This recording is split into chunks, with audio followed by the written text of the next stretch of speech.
ভোর সন্ধ্যায় দুঃসাহসিক চুরি খয়রাশোল থানা লাগোয়া বাড়িতে। রবিবার ভোর সন্ধ্যা নাগাদ বীরভূম জেলায় খয়রাশোল থানা লাগোয়া পেশায় হোমিওপ্যাথি ডাক্তার সরোজ কুমার পণ্ডিতের বাড়িতে দুঃসাহসিক চুরির ঘটনা ঘটে। বিবরণে জানা যায় যে গতকাল অর্থাৎ রবিবার দুপুরে ডাক্তার সরোজ কুমার পণ্ডিত বাড়িতে তালা দিয়ে সপরিবারে শ্বশুর বাড়ি গিয়েছিলেন একটি অনুষ্ঠানে।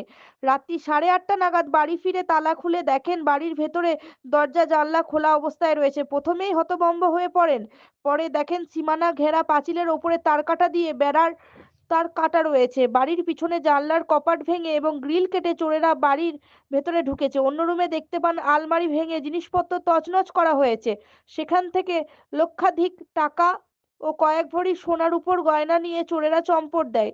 ডাক্তার সরোজ কুমার পণ্ডিত স্থানীয় খয়রাশোল থানার সাথেই খবরটি জানান। থানা থেকে ঢিলছোড়া দূরত্ব দুঃসাহসিক চুরির ঘটনা ঘটায় পাড়া প্রতিবেশী সহ গ্রামবাসীরা আতঙ্কিত। এটা একটা খুব পরিকল্পনা মাফিক চুরি। এই ঘটনার পর থেকে ঘরের লোকজন খুব আতঙ্কিত হয়ে পড়েছে। শেখ রিয়াজ উদ্দিনের রিপোর্ট, সিউরি টাইমস, খয়রাশোল, বীরভূম। পুরো চিত্রটা হ্যাঁ, বলছি যে স্যার কালকে আমরা দুপুরবেলা 12:30 নাগাদ এখান থেকে বেরিয়েছি। শ্বশুর বাড়ি গেছিলাম, মেলা চলছে বলে ভবানীগঞ্জ গেছি। ওখান থেকে আমরা 8টার পর খাওয়া দাওয়া করে বেরিয়েছি। এখানে আসতে আমার ম্যাক্সিমাম 20 থেকে 30 মিনিট লাগার কথা, ওরকমই লেগেছে। 8:30 কি 8:40 আমি এখানে ঢুকেছি। ঢুকেই ওয়াইফ আমার দরজা খুলে প্রথমে বাড়ি ঢুকেছে, আমি গাড়ি ঢুকাচ্ছি 4 চাকা কাজে দিয়ে এসে ও দেখছি যে দরজা কেন খোলা। আমাকে বলছি যে দরজা খোলা, আমি বললাম দরজা কেন খোলা, খোলা তো নেই।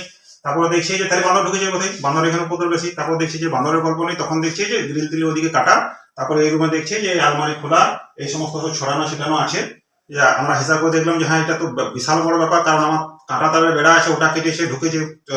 প্রশাসন এসেছিল রাতের বেলায়, বড়বাবুকে ফোন করেছিলাম, এসে সমস্ত কিছু দেখেছে, ইনকোয়ারি করেছে। তারপর দেখলাম যে গ্রিলটা ওই ভাঙা কিছু নয়, একদম ড্রিল মেশিন দিয়ে কাটা। তার মানে বোঝা যাচ্ছে যে এটা একটা প্রি প্ল্যান।